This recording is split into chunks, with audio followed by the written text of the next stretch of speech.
Possessional attachment.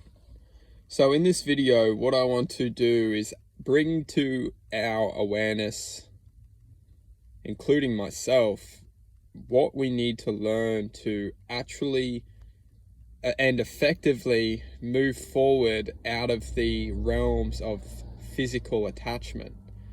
Now, what we have to understand is that we are effectively within this reality. We're integrated within this reality, and this reality is effectively manifested within matter. We are materialistic beings of which we require and adhere to a materialistic world.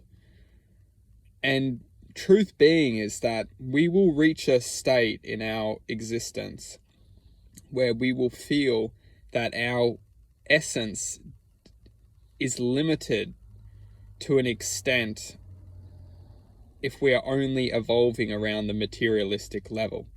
And that can also go into a relationship with a physical level. When we feel like we need someone physically, or we need something, we ultimately become beings of need.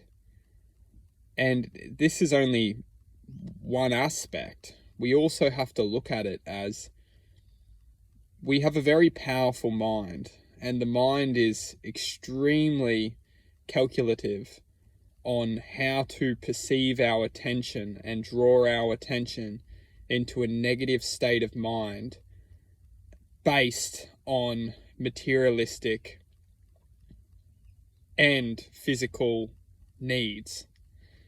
Now, when I'm referring to physical needs, I'm referring to the need of someone or something physically to make us feel content. And at the same time, the materialistic needs it's in the same boat. Because if we feel like we need something physically, then that's effectively a need we're desiring for us to feel a sense of contentment or connection. And what we must understand, truthfully, is that things come and go in this lifetime. Things come and go, and what will always stay with us within this lifetime is our human experience.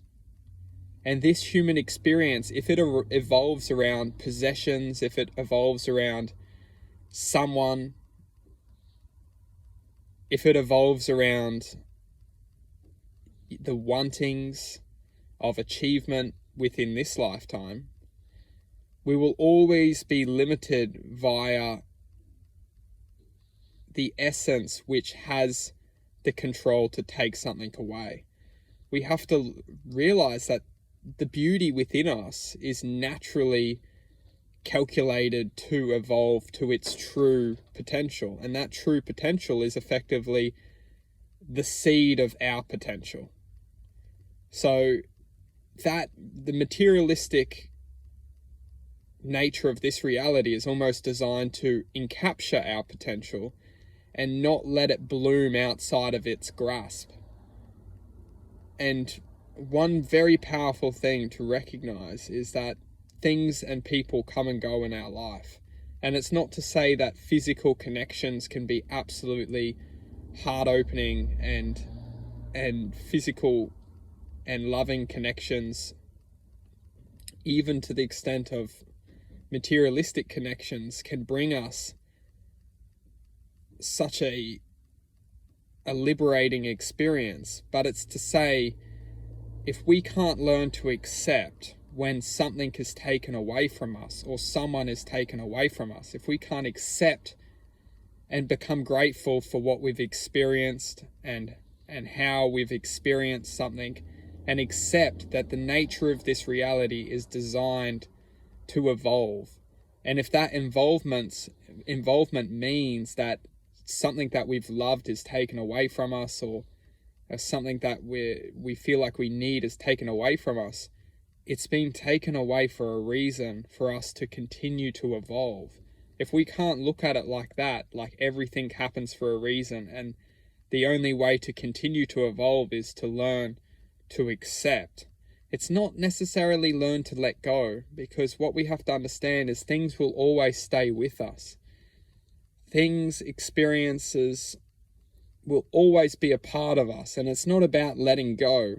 It's about learning to accept the truth, and the truth is that we don't need anything in this lifetime to evolve to our true potential. All we need is the connection, and that connection doesn't live in materialistic form. It doesn't live in physical form. It lives in divine truth for our existence. And that divinity, that divine truth is all calculated, and all we need to do is naturally feel and flow within our own intuitive state and promote this essence of true path. And that true path will ultimately be attempted to be succumbed within the materialistic and the physical, because that's what naturally will hold back that potential, is the thought, attaching to what we think we need, or why we think we need it, or what this thing's going to do to help us. And it's all thought. It's all lower emotional energy, which is being captured by very sophisticated awareness, which is effectively holding us back from developing and acknowledging the true potential of ourself. And the true potential of ourself is truthfully infinite. And once we connect to that infinite, we realize that the materialistic nature of this reality is actually the prison of this reality. And anything within that prison has the potential to convince us that we need it, that don't leave, you need it's trickery. It's ultimately mind trickery. The only thing that we truly need is our connection to ourselves, and we don't need anything to connect to that. All we truthfully need is the power over our minds, which silences the minds, which connects us to our hearts, which allows us to flow within the divine realms of truth, integrity, and inner power.